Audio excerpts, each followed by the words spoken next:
Hello and welcome to Byju's IAS. Let's get started and look into the first article. The first article is speaking about basic structure doctrine. What is the context? Keshavananda Bharati, who was a seer, had filed a case in the Supreme Court of India. It is through this case that the Supreme Court came up with what is called as the basic structure doctrine. Keshavananda Bharati has now passed away. In this particular backdrop, let's try and understand what is this basic structure doctrine. When it comes to the constitutional reading, we have two approaches to constitutional reading. One is what is called as the original intent approach. The second is what is called as the living tree doctrine. What is this original intent approach? Let's say, for example, we have the Constituent Assembly debates. There were a number of stalwarts of constitution who came up with different interpretations, and after all due discussions and deliberations, article was inserted into a constitution. So let's say, for example, we have Article 17 of the Indian Constitution. It is speaking about untouchability. So the untouchability with respect to the original constitution is only envisaged with respect to the caste discrimination. Certain castes within the fold of Hinduism were not given due dignity and respect. That is why Article 17 was inserted into the constitution. Why? Because these people will have to be given due respect and no discrimination has to be envisaged in the near future. So as a result, we have Article 17 inserted into the Constitution of India, which basically bars untouchability to all these castes which have had historical discrimination. This is what is the original intent approach. Then we have what is called as the living tree doctrine. So when we are speaking about the living tree doctrine, we know for this fact that Constitution is not dead. It is a living constitution. Why? Because it is organic. It changes with changing times. It is not only rigid, but it is also flexible as well. What might be applicable in 1947 and 50 might not be applicable in 2020. What was originally envisaged, the same cannot be applied in 2020. So this means the constitution is changing every now and then. So the legislature would be able to draft the laws and the Supreme Court might give a new interpretation and a meaning to the original intention of that particular article. So a living tree doctrine is more flexible in nature, which gives a new meaning to an existing article, new interpretation and new types of changes to the Constitution of India. So the original intent is rigid in approach, which only envisions what was originally intended by the constitutional stalwarts. And when it comes to the living tree doctrine, you have the Supreme Court of India, you have the legislature coming up with new laws and the Supreme Court interpreting the same existing laws in a different level and at a different paradigm shift as well. That is what is called as the living tree doctrine. Let me take the same example of Article 17. Article 17 originally was with respect to the caste discrimination. So they had said that untouchability cannot be taken forward in the near future. But now when it comes to the 2019 and 2018, we have something called as the homosexuals, or you can call them as the LGBT community. So they have a different sexual orientation. So because they have a different sexual orientation, people again started discriminating them. They did not have due respect that which is required. What was something to be in private became a public issue. So we started discriminating them on the basis of sexual orientation. So this LGBT community, if it is equated to untouchability, that is what is called as living tree approach. Why? Because this was not originally present in the constitution. The original constitution only looked at caste as a basis. Original constitution had only caste which it envisaged. But now when it comes to the 2020, 2019 or 2018, if there is a sexual orientation that certain community people have, and if we are discriminating them, that can also be treated as untouchability. So this is an idea of living tree approach. So the living tree approach basically contains all those rights that are present in the constitution which can be expanded, which can be opened up, and this is viewed in broadest of terms and not in the narrow confines of the original intent. This is the meaning of living tree doctrine. Why are we discussing all this? That is to explain you the beauty of the basic structure doctrine. As originally there was nothing called as the basic structure structure doctrine. The constitution in itself does not have something called as the basic structure doctrine, but this was beautifully recreated by the Supreme Court of India. What is this basic structure doctrine? As we just discussed, a constitution is a living document. It has to change with changing times. What might be present in 1950 might not be present in 2020. So what might be present in 2020 might be changed in 2100 as well. So this is continuously changing process. So there is addition as well as deletion. So that is what is also called as the amendment. But there is constitutional makers who have designed the constitution. There are some epic foundations which it is based on. It might be on the basis of democracy, it can be on the basis of secularism. These are inherent values in the constitution which cannot be changed. Why it cannot be changed? Because the minute it's changed, the very foundation, the very framework is what is destroyed of the constitution. So in order to make sure that the very foundation is intact of the constitution, the Supreme Court of India came up with what is called as the basic structure doctrine. So what is this basic structure doctrine? There are certain foundational values with respect to the constitution. These principles, these ethos which was originally envisaged, if it is destroyed, the idea of the constitution will become dead, and that is where the Supreme Court says that the constitution cannot be interfered by the amendment power of the parliament. So basically, before this, the parliament had certain powers where it could amend the constitution and even snatch the fundamental rights of the people. But now with the basic structure in picture, this power which was given to the parliament is now restricted. In fact, if they have to change this, they can still change it, but this should not violate the basic structure doctrine as evolved by the Supreme Court of India. Look at the beauty of the Supreme Court. It has made sure, yes, the parliament has the right to amend the constitution of India, but this should not touch the foundation, and some of the foundations include democracy, republic, rule of law, judicial review, secularism. These aspects you cannot change is what the Supreme Court of India has evolved with respect to the basic structure doctrine. Now let me give you another point as well. This is one side of the story, but there is another side of the story as well. When you look at the preamble, we have a simple concept. It says we the people of India. So when you say we the people of India, who holds the sovereign power? It is the people of India. When you say the Supreme Court has come up with an idea of the basic structure doctrine, it also means that it is snatching away the sovereign power from the people of India. Why? Because legislature are elected by the people of India. It is they who have to bring new laws, they have to bring new changes. In case they feel that they have to come up with a new interpretation or bring amendment, the Supreme Court has evolved a basic structure doctrine which does not let the legislature bring changes within the Constitution of India. Therefore, if amendments were to help a constitution to survive, they must include all changes including the essential part of the constitution. So the critics of this doctrine also say that it is undemocratic since unelected judges can strike down even a constitutional amendment. Let me give you an example. We have what is called as the separation of powers. According to it, we have the legislature, we have the executive, we also have the judiciary. Each one have their own basis. They also keep a check on each other. And when it comes to India's parliamentary democracy, we have an overlapping jurisdiction of legislature and the executive. But there is clear-cut demarcation between these two objectives. One is the executive and the legislature and the judiciary. But what is the judicial appointment process? The judicial ideally should be independent of any type of interference. Why? In case there is any interference, this will obviously mean justice cannot be delivered to the people of India, and they cannot be impartial, and they cannot be non-partisan as well. But the Supreme Court of India, in the name of independence of the judiciary, also struck down what is called as the NJAC. So what is this NJAC? This is nothing but National Judicial Appointments Commission. We have Justice Chalameswar who also say, yes, there is corruption within the fold of judiciary. So in order to bring judiciary under the check, what we initially envisaged is separation of powers. Separation of powers is keeping check of each other. But judiciary, in case there is corruption, how do we keep the judiciary under check.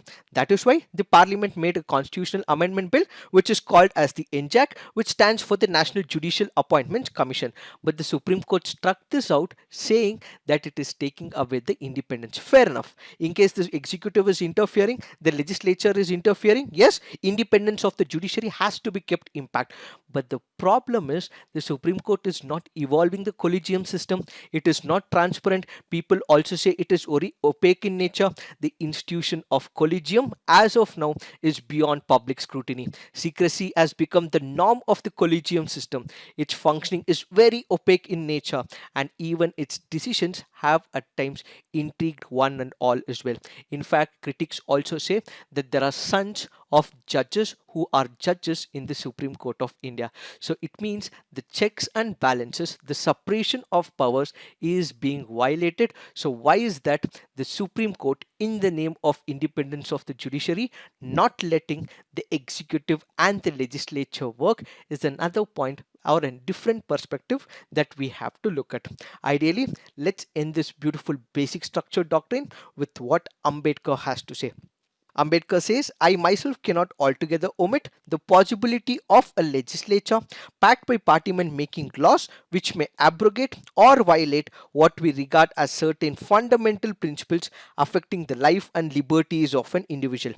At the same time, I do not see how 5 or 6 gentlemen sitting in the federal or Supreme Court could examine the laws made by the legislature and by dint of their own individual conscience or their own biases or their prejudices can be trusted to determine which law is good and which law is bad. Such is the ambiguity when it comes to this situation. So what is the way forward? We require a balance between the basic structure doctrine, and everything and anything should not be stuck in the name of basic structure doctrine. So a clear-cut demarcation has to be given by the Supreme Court of India. As of now, we do not have a clear-cut view because most of these things have been interpreted by the Supreme Court of India in multiple cases of their own, but there has to be a clear-cut point is what some of the arguments put forward by the constitutional experts. It is this that we have to understand with respect to this article. Now let's look into the next article. This article here is speaking about control of Assam Rifles, whether it has to be controlled by the Ministry of Home Affairs or it has to be controlled by the Ministry of Defense. Before we understand what this article is, let's understand a bit of the background. What is Assam Rifles? Assam Rifles is one of the central armed police forces. We also have other armed police forces which include the Border Security Force, CISF, Central Reserve Police Force, Indo-Tibetan Border Police, Sahastra Seema Bal, and also National Security Guard, which is not usually assumed but is part of the Central Armed Police Forces. What is the job role or the functions of the Assam Rifles?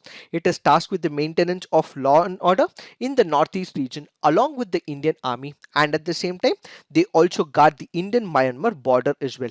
This is the basic objective and the functioning with respect to the Assam Rifles. For this, there is a strength of about 63,000 personnel. They have about 46 battalions and they also have the administrative and training staff as well. What is so unique about Assam Rifles? They are under dual control. What is this dual control? The administrative control of the Assam Rifles is under the Ministry of Home Affairs. So what is this administrative control? Whether it is salaries or the infrastructure, recruitment, perks, promotion of its personnel or the retirement policies. All these important factors come under the administrative control, which is controlled by the Ministry of Home Affairs. So what we have is that these ideas, these principles, these important functionalities are controlled by the Ministry of Home Affairs. Then we also have the deployment. Then we also have the posting, transfer and deputation, which is the operational control, which is with the Indian Army, which is controlled by the Ministry of Defense. So we are able to clearly understand that on one side there is control of the Ministry of Home Affairs when it comes to the salaries and infrastructure, recruitment and also perks, but when it comes to its operations, when it comes to its regimentation, when it comes to how they operate, where they operate, that is where this power is with the Ministry of Defense. So all its senior ranks from the DG to the IG is led by the army officers. The force in fact is commanded by the Lieutenant General from the Indian Army. What is the issue right now? The issue is simple. We have something called as the perks, which is currently being given by the Ministry of Home Affairs to all the central armed police forces. One among them is the Assam Rifles. So these perks, when compared to the perks received by the people who are currently under the Ministry of Defense, is comparatively less. So what we have is the perks given by the Ministry of Home Affairs, and these perks are also given by the Ministry of Defense. So when it comes to the perks given by the Ministry of Defense, it is on the higher level and it is more compared to the Ministry of Home Affairs. So all these people, and majority of them, want to move away from the Ministry of Home Affairs and they want to get it under the Ministry of Defense. Why? Because the perks given by the Ministry of Defense is comparatively more. But now the question is, why do the MHA and the Ministry of Defense want full control of this particular Assam Rifles? That is because when you look at the Border Security Force or the Indo-Tibetan Border Police or the Sahastra Seema Bal, this is under the control of the Ministry of Home Affairs. So because all these three forces are under the control of the Ministry of Home Affairs, Assam Rifles should also be under the control of the Ministry of Home Affairs. Why? Because they would be able to have a comprehensive and an integrated approach. If it becomes the part of the Ministry of Defense, such a comprehensive and integrated approach may not be applicable to the Assam Rifles. So coming under the Ministry of Home Affairs is the right decision, says the Ministry of Home Affairs. This is one part of the story as conveyed by the Ministry of Home Affairs. But we also have the Ministry of Defense, which is also putting another viewpoint as well. Currently, when you look at the Assam Rifles, they are manning around the India-Myanmar border. They are helping the army personnel, and as they help the army personnel, it is relieving certain responsibilities of the army, and they are able to focus on the core responsibilities.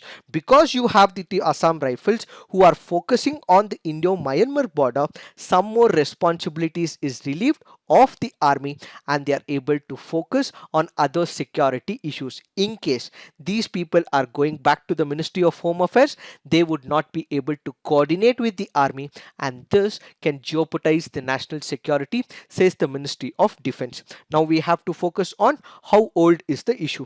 Back in the 2013, the Ministry of Home Affairs first made a proposal to make operational control of the Assam Rifles as it wanted to merge with the BSF, and in 2019, after Amit Shah took over as the Home Minister, the proposal was once again renewed, and this time with a plan to merge Assam Rifles with the ITBP. So this issue has been persisting from a very long time. The Ministry of Home Affairs says that this Assam Rifles will have to come under the control of Ministry of Home Affairs, but the Ministry of Defense says that Assam Rifles will have to be under the control of the army. So all this means that there is no consensus between the Ministry of Home Affairs as well as the Ministry of Defense.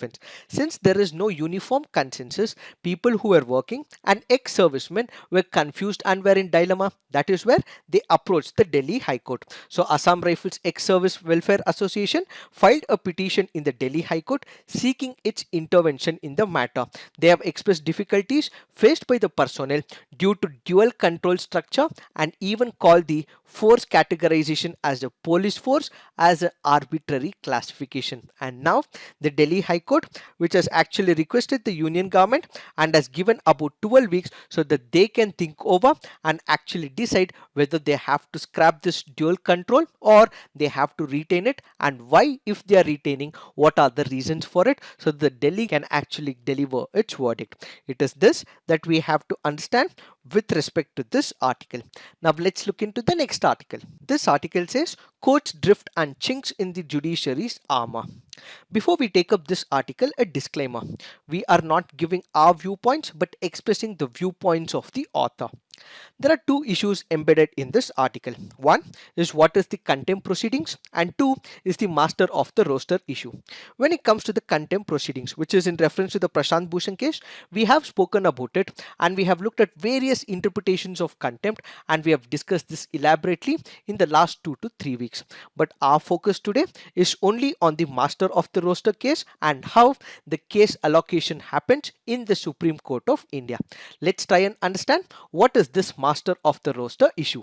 This is a privilege given to the Chief Justice of India or the Chief Justice of any of the High Courts in India. So what is this privilege? Let's say for example, there are about 10 judges, these are hypothetical numbers, in the Supreme Court of India. Let's say who will be sitting in which bench, what are the cases will be heard by specific number of judges, who will be the judges hearing such and such case will be decided by the Chief Justice of India with respect to the Supreme Court, and the same will be decided by the Chief Justice of that High Court when it comes to the High Court. So what is the master of the roster? It is the privilege given to the Chief Justice of India. It is they who constitute a particular bench. It is they who allocate a particular case to a specific bench, and other judges cannot hear this case if the Chief Justice of India has already allocated this specific case to a specific bench. So kindly remember, no judge can take up any matter on his own unless allocated by the Chief Justice of India when it comes to the Supreme Court, and Chief Justice of the High Court when it comes to the High Court. So we also require rules which they derive this particular power from. According to the Supreme Court rules 2017 chapter 5, powers, duties and functions of the registrar, rule 29, expressly states that the registrar shall prepare roster under the directions of the Chief Justice of India, and all such powers, duties and functions of the registrar are subjected to any further special or general orders of the Chief Justice of India. It is through this particular rule that the Chief Justice of India is able to allocate the cases to different judges in different benches. And when it comes to this High Court of in its judgment of State of Rajasthan versus Prakash Chand, it clearly defines that regarding the matters of the High Court, the Chief Justice is the master of the roster. So we have clearly understood what is this master of the roster. Now comes the actual issue. There was a press conference held by judges 2 years ago. They alleged that politically sensitive cases were given to specific benches which only dealt with sensitive cases dealing with the executive. So what was the allegation? The allegation was that 4 judges came out in the public forum, they held a press conference, and they said that because of the master of the roster issue, the Chief Justice of India is allocating sensitive political issues or cases only to specific number of benches. So you have about 30 judges, let's assume. So this particular CJI is allocating all the political cases only to few judges in the Supreme Court, and this is not uniformly given to all the judges, was the allegation made by the Supreme Court of India's judges 2 years ago. Supporting this argument, we have this article which says that the role of Justice Arun Mishra and an analysis over his tenure depicting that all his judgments were mostly in favor of the executive. This raises an important question: has right-based court given rise to executive court? How does this executive court work? Let me explain this for you. Again, I'm repeating, these are not the words of us, but these are the viewpoints of the author.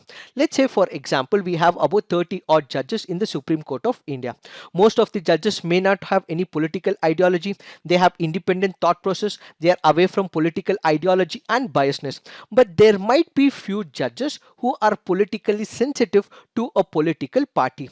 In case the Chief Justice of India is also pro-executive, and since he is the master of the roster, he selects all these judges who are also pro-executive. So the Chief Justice of India, being the master of the roster, is able to give all these sensitive cases only to those few judges who are pro-executive, says the author. So in case there are any politically sensitive executive cases, the CJI, being the master of the roster, allocates all these sensitive cases only to those judges, is what the author says. When such a thing is happening, what we realize is there is opaque system of the master of the roster. Why?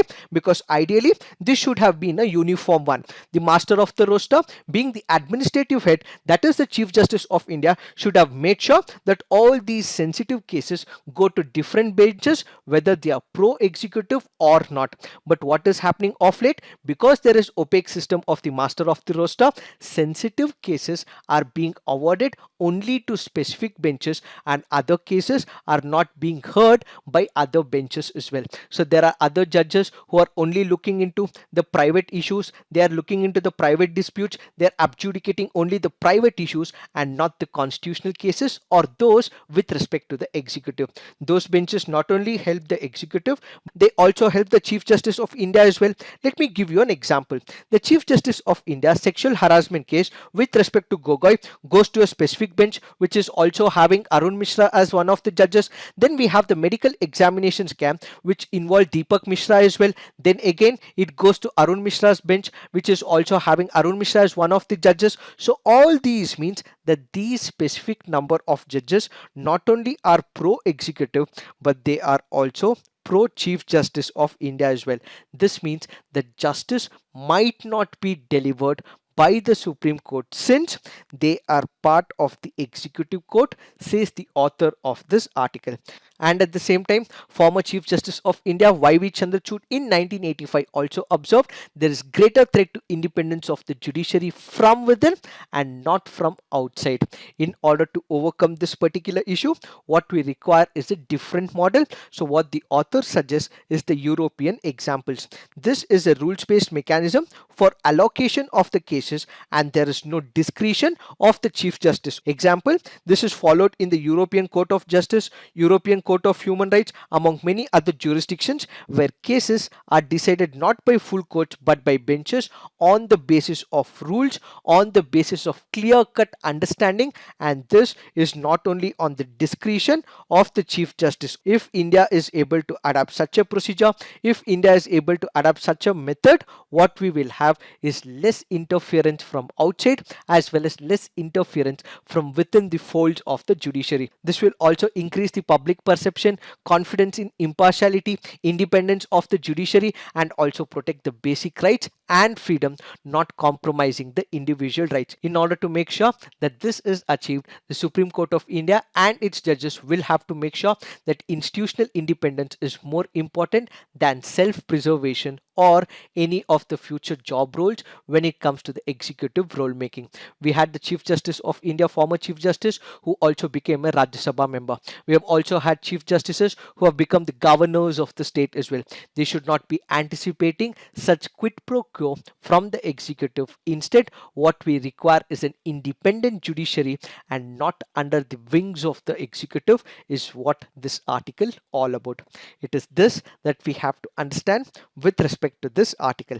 Now let's look into the next article. This article here speaks about the sensitive issue of language in the education. Language is not just a means of communication. It is historical development of nuances of life. It is closely related to culture of land and it is an emotion and pride as well. When it comes to what language has to be adopted in Tamil Nadu for educating children, two-language formula was adopted under the leadership of then Chief Minister, that is C.N. Annadurai. One was Tamil, which happens to be the mother tongue, where people would be able to understand better, they would be able to communicate better.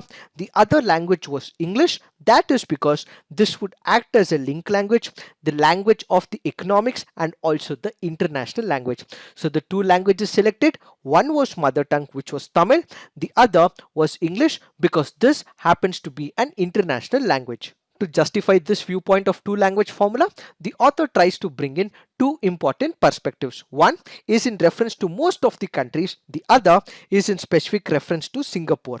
When it comes to most of the countries, these countries have one language initially and that happens to be the mother tongue, and after they have passed out of their primary classes, that is when another language is introduced and that happens to be English. In case the students want to learn more number of languages, that should be a voluntary initiative and that will not be enforced by the school education system. So they can learn the mother language initially up until the primary classes and they will also take up another initiative or another language in the form of English when they have entered middle classes. The second perspective is in specific reference to modern Singapore. Lee Kuan Yew, the architect of modern Singapore, gave equal status to English and mother tongue.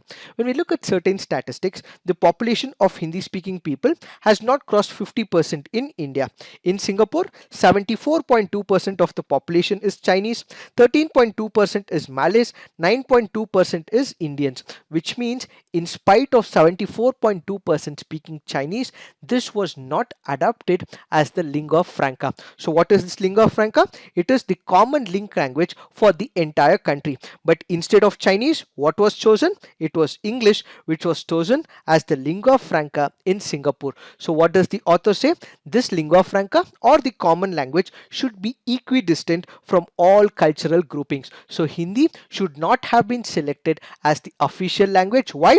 Because this will create disparities when it comes to the competition as well as the opportunities. So instead of Hindi, there should have been only English, which is equidistant for all cultural groups, and there would have been competition as well as equal opportunities for every single person in India, says the author of this article. So going forward, what the author suggests is currently we have the three language formula, which is also present in the new education policy. Instead of three language formula, what the author suggests is we should have only two language formula, where mother tongue becomes one of the foundational basis and English acting as the lingua franca, which means the government of India will have to study all the education systems world over, and they have to adopt the two language formula, is what this article all about. It is this that we have to understand with respect to this article. Now let's look into the next article. This article here is speaking about attracting the foreign direct investments into India. We have the trade war between United States of America and China. This has further exacerbated during the period of COVID-19. There are a number of companies which are originally from United States of America which are operating in China. Now they want to move from China to a different country. One country that they are focusing is now India. So what is India looking at? India is looking at pulling all these countries that are currently operating in China to India. But what is the important advantage? The advantage is the minute there is FDI, this will create jobs, this will also boost up infrastructure, and this will also bring in taxes for the government of India. But one thing that is stopping all these companies from coming to India is the idea of Atmanirbhar Bharat, or the self-reliant India. Global investors usually bank on two important perspectives. One is what is called as the political stability. The other is the barrier-free access to the local and international markets. But there is a major issue. What is this issue?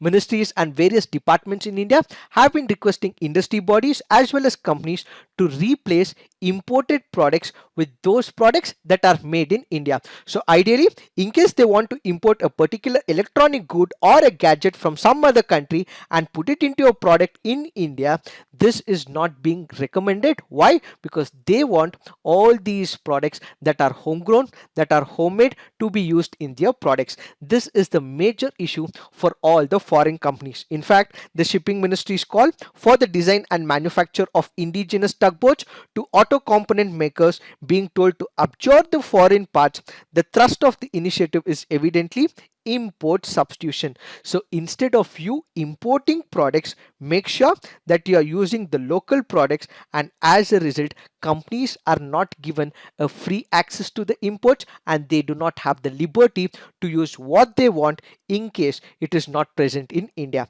So ideally, this should not have been enforced by the government of India, but since it is insisting, this is also driving away the FDI, says the article.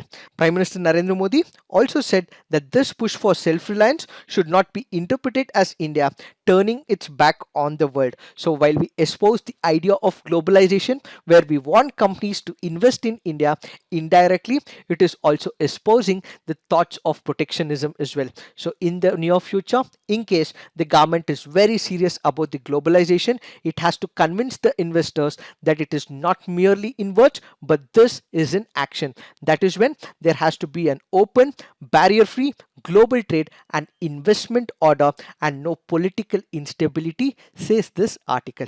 It is this that we have to understand with respect to this article. Now let's look into some of the preliminary practice questions. Which of the following principles fall under the basic structure doctrine? Separation of powers between the legislature, the executive and the judiciary, parliamentary system, principle of reasonableness, harmony and balance between fundamental rights and directive principles. all the four statements fall under the principle of basic structure doctrine? So the answer to this is D. Now let's look into the next practice question. Which of the following is or correctly matched? Tirukuttu, Kerala; Burrakatha, Tamil Nadu; Yakshagana, Karnataka. The answer to this is 3 only. Why? Tirukuttu is not from Kerala, it is from Tamil Nadu. Burrakatha is not from Tamil Nadu, it is from Andhra Pradesh and Telangana. So the answer to this is 3 only. Why have we taken both these practice questions? Because of the reference given under this article. Kindly remember, these are the important basic structure principles, and we have also spoken about Yakshagana, which is from the state of Karnataka, and we have also spoken about Tirukuttu, which is from Tamil Nadu, and Burrakatha from Andhra Pradesh and Telangana. Now let's look into the next practice question. Consider the following with respect to Foreign Contribution Regulation Act of 2010. It is implemented by the Ministry of Home Affairs, Government of India. Yes, this is right. The candidate for election, publisher of a registered newspaper, government servant, and scholarships are prohibited to accept foreign contribution. Which of the above statements are incorrect? It is asking for the incorrect statement. So the answer is 2 only. Why? Because the candidate for election, yes, he cannot take it. The publisher of a registered newspaper, yes, he cannot take the foreign contributions. The government servant, once again, cannot take the foreign contributions. But scholarship to the students can be taken under the foreign contributions. So this is the incorrect statement. So the answer is 2 only. Why have we taken this practice question? Because of the reference given under this article. Now let's look into the next practice question. Kanha National Park is in the state of? It is in the state of Madhya Pradesh. Why have we taken this practice question? Because of the reference given under this article. Now let's look into the next practice question. Westerlies in South Hemisphere are stronger and persistent than in Northern Hemisphere. Why?